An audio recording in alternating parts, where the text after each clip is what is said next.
વાત કરીએ છીએ શાંતિ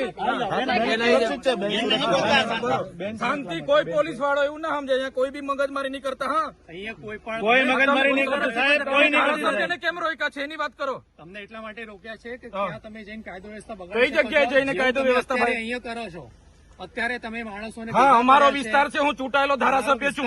તમને મને ડિટેન કરવાનો ઓર્ડર છે તમારી પાસે? હા બતાવો. એનો ઓર્ડર ના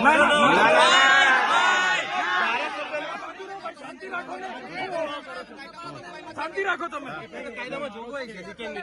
ધારાસભ્યના ઘરે પોલીસ મૂકવાની જોગવાઈ તમારામાં કોણે તમને સત્તા આપી છે ભાઈ? રાતે કોણે પોલીસ મૂકી હતી મારા ઘરે? બંદોબસ્ત બધી જગ્યાએ રાખી શકીએ. કેમ આજે કેમ બંદોબસ્ત મારા ઘરે મૂક્યો તમે?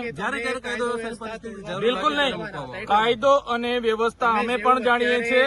અમે કોઈ પ્રકારનો કાયદો વ્યવસ્થા હાથમાં લેવા નથી માંગતા.